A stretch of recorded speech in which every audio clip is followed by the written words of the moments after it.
ಕೊಡಗು ಜಿಲ್ಲಾಡಳಿತ, ಜಿಲ್ಲಾ ಪಂಚಾಯತ್ ತೋಟಗಾರಿಕೆ ಇಲಾಖೆ ವತಿಯಿಂದ ಫೆಬ್ರವರಿ 6ರವರೆಗೆ ನಗರದ ರಾಜಾಸೀಟ್ ಉದ್ಯಾನವನದಲ್ಲಿ ಏರ್ಪಡಿಸಲಾಗಿರುವ ಫಲಪುಷ್ಪ ಪ್ರದರ್ಶನ ಕಣ್ಮನ ಸೆಳೀತಾ ಇದೆ. ಪುಷ್ಪಗಳಿಂದ ನಿರ್ಮಾಣವಾಗಿರುವ ಕಲಾಕೃತಿಗಳು ಒಂದಕ್ಕೊಂದು ಆಕರ್ಷಿಸುತ್ತಿವೆ.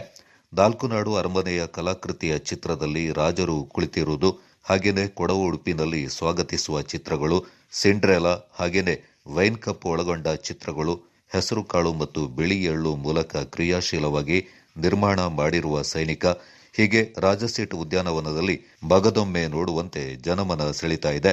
ಪ್ರಧಾನಿ ನರೇಂದ್ರ ಮೋದಿ, ಸಂವಿಧಾನ ಶಿಲ್ಪಿ ಡಾಕ್ಟರ್ ಬಿಆರ್ ಅಂಬೇಡ್ಕರ್, ವೀರ ಸೇನಾನಿ ಜನರಲ್ ಕೆಎಸ್ ತಿಮ್ಮಯ್ಯ, ಸ್ವಾತಂತ್ರ್ಯ ಹೋರಾಟಗಾರ ಸಂಗೊಳ್ಳಿ ರಾಯಣ್ಣ, ರಾಷ್ಟ್ರಕವಿ ಕುವೆಂಪು, ಸ್ವಾಮಿ ವಿವೇಕಾನಂದ, ನೇತಾಜಿ ಸುಭಾಷ್ ಚಂದ್ರ ಬೋಸ್, ಭಗತ್ ಸಿಂಗ್, ಪುನೀತ್ ರಾಜ್ಕುಮಾರ್ ಸೇರಿದಂತೆ ವಿವಿಧ ಗಣ್ಯರ ಕಲಾಕೃತಿಯನ್ನ ತರಕಾರಿ ಹಣ್ಣುಗಳಲ್ಲಿ ಕೆತ್ತನೆ ಮಾಡಲಾಗಿದೆ.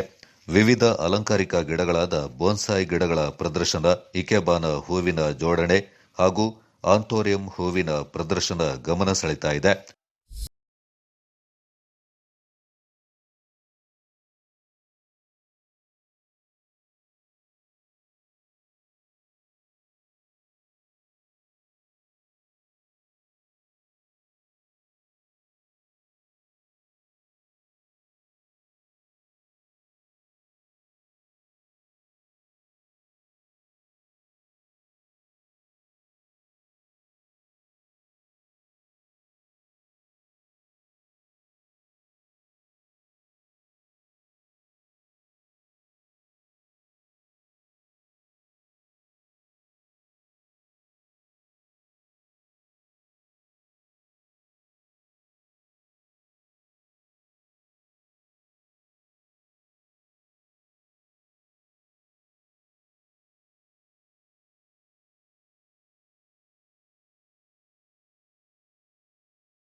ಮತದಾನದ ಮಹತ್ವ ಕುರಿತು ಜಾಗೃತಿ ಅಭಿಯಾನ ಮತ್ತೊಮ್ಮೆ ಓದುವಂತೆ ಮಾಡುತ್ತೆ. 18 ವರ್ಷ ಪೂರ್ಣಗೊಂಡಿರುವವರು ಮತದಾರರ ಪಟ್ಟಿಗೆ ಹೆಸರು ಸೇರ್ಪಡೆ ಮಾಡಿರುವವರು ಮತದಾರರ ಪಟ್ಟಿಯಲ್ಲಿ ಹೆಸರು ಇದೆ ಎಂಬುದನ್ನು ಖಾತರಿಪಡಿಸಿಕೊಳ್ಳಿ. ಹೀಗೆ ಪ್ರತಿಯೊಂದು ಕಲಾಕೃತಿಗಳು ನೋಡುಗರನ್ನ ಮತ್ತೊಮ್ಮೆ ವೀಕ್ಷಿಸುವಂತೆ ಮಾಡ್ತಾ ಇವೆ.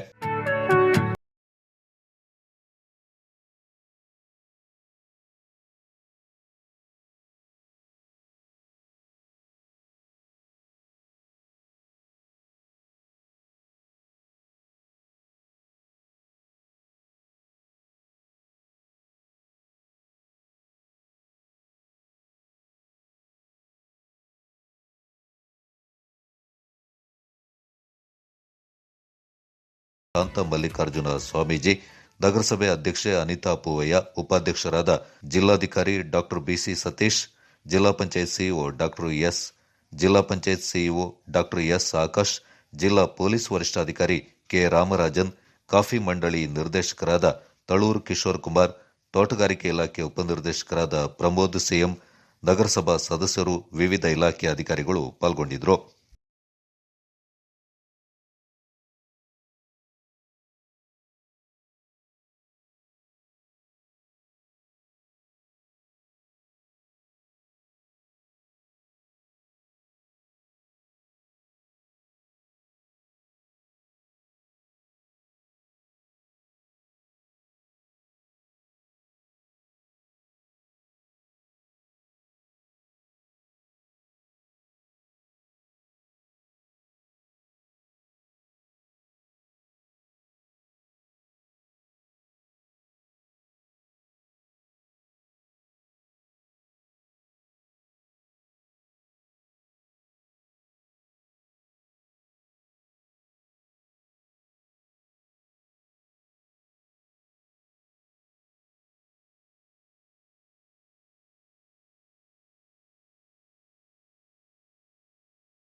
ಥಿಯೇಟರ್ ರಾಜಾ ಸೀಟಲ್ಲಿ ಇವತ್ತು ಫ್ಲವರ್ಸ್ ಅನ್ನು ಉದ್ಘಾಟನೆ ಮಾಡೋದಕ್ಕೆ ಸ್ವಲ್ಪ ಹತ್ರ ಹೋಗಿ ನೀವು ಬೇಕಾರೆ. ಸುಮಾರು ಮೈಸೂರಿನವರು ಮತ್ತು ಊಟಿಯಿಂದ ಕೂಡ ಫ್ಲವರ್ಸ್ ಅಂತದ್ದು ಸೆಟ್ ಮಾಡೋದಕ್ಕೆ ಶುರು ಮಾಡಿದ್ದಾರೆ.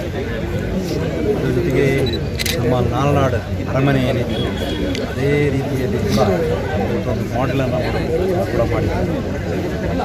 ನಾಲ್ನಾಡು ಅರಮನೆಯನ್ನು ನೋಡಿದರೆ ಸುಮಾರು 20 ಲಕ್ಷ ರೂಪಾಯಿನ ಖರ್ಚು ಮಾಡೋದಕ್ಕೆ ಮಾಡಿದ್ದಾರೆ. ಇದನ್ನು 6ನೇ ತಾರೀಕು ತನಕ ಜನರಿಗೆ ವೀಕ್ಷಣೆಗೆ ಇಡಲಾಗಿದೆ. ಇನ್ನು ಕೂಡ ಹೆಚ್ಚಿದ್ರೆ ಅದನ್ನು ಕೂಡ ಕಂಟಿನ್ಯೂ ಮಾಡೋದು ಕೂಡ ನಾವು ಮಾಡ್ತಿದ್ದೇವೆ. ಎವ್ರಿ ಇಯರ್ ಮಾಡ್ತಾ ಬಂದಿದ್ವಿ. ಪ್ರದರ್ಶನ ಕೂಡ ನಾವು ಮಾಡಿದ್ದೇವೆ. ಕಾರ್ಯಕ್ರಮಕ್ಕೆ ನಮ್ಮ ಸ್ವಾಮೀಜಿಯವರು MLC ನಮ್ಮ ನಗರಸಭಾ ಅಧ್ಯಕ್ಷರು DC ಕೂಡ ಬಂದಿದ್ದಾರೆ. ಇದನ್ನು ನೋಡ್ತಾ ಇದ್ದರೆ ನಾವಿಲ್ಲಿ ಕೂತ್ಕೊಂಡೆ ಎಲ್ಲರೂ ಸ್ವಲ್ಪ ಮೈಂಡೆಲ್ಲ ಸ್ವಲ್ಪ ಫ್ರೀ ಆಗ್ಬೋದು. ಆದರೆ ಸಮಯ ಇಲ್ಲದ ಕಾರಣ ವಿಸಿಟ್ ಮಾಡಿ ನೋಡಿ ತಮ್ಮ ಮುಖಾಂತರ ವಿನಂತಿ ಮಾಡ್ತೇನೆ. 6ರವರೆಗೆ ರಾಜಾ ಸೀಟ್ ಉದ್ಯಾನದಲ್ಲಿ ಆಯೋಜಿಸಲಾಗಿದೆ. ಈಗಾಗಲೇ ನಾವು ಒಂದು 15,000 ವಿವಿಧ ಜಾತಿಯ ಗಿಡಗಳನ್ನು ಪಾತಿಗಳಲ್ಲಿ ನಾಟಿ ಮಾಡಿ ಹಾಗೂ ಕುಂಡಗಳಲ್ಲಿ ಪ್ರದರ್ಶನಕ್ಕೆ ಇಡಲಾಗಿದೆ. ಇದರ ಜೊತೆಯಲ್ಲಿ ಮುಖ್ಯ ಆಕರ್ಷಣೆಯಾಗಿ ನಾಲ್ಕುನಾಡು ಅರಮನೆಯನ್ನು ಒಂದು 3.5 ರಿಂದ 4 ಲಕ್ಷ ಹೂವಿನಿಂದ ತಯಾರಿಸಿ ಕಲಾಕೃತಿಯನ್ನು ಮಾಡಿ ಇಡಲಾಗಿದೆ. ಮತ್ತು ಎಲ್ಲರೂ ವೋಟ್ ಮಾಡಲಿ, ಮತ್ತು ಚುನಾವಣೆ ವರ್ಷ ಆಗಿದ್ದರಿಂದ ಅದರದ್ದು ಒಂದು ಕಾನ್ಸೆಪ್ಟ್, ಮತ್ತು ಇದರದ್ದು ಕಾಫಿ ಕಪ್ದು ಕಾನ್ಸೆಪ್ಟ್, ಮತ್ತು ವಾಸ್ ಅರೇಂಜ್ಮೆಂಟ್ ಇದೆಲ್ಲ ಮಾಡಿದ್ದೇವೆ. ಮತ್ತು ಗಾಂಧಿ ಮೈದಾನದಲ್ಲಿ ವಿವಿಧ ಮಳಿಗೆಗಳನ್ನು ನಾವು ಮಾಡಿದ್ದೇವೆ. ಈಗ ಇದು ಒಂದು ಪ್ರತಿ ದಿವಸ ಒಂದು 15 ರಿಂದ 20,000 ಜನರನ್ನು ಆಕರ್ಷಣೆ ಮಾಡುವ ಇದ್ದೇವೆ ಅಂದಾಜು ಮಾಡಲಾಗಿರ್ತದೆ. ಆದ್ದರಿಂದ ಈ ಫಲಪುಷ್ಪ ಪ್ರದರ್ಶನಕ್ಕೆ ಎಲ್ಲರೂ ಬಂದು ಭಾಗವಹಿಸಿ ಇದನ್ನು ಆನಂದಿಸಿ ಅಂತ ಈ ಸಂದರ್ಭದಲ್ಲಿ ಕೇಳ್ಕೊಳ್ತೇನೆ.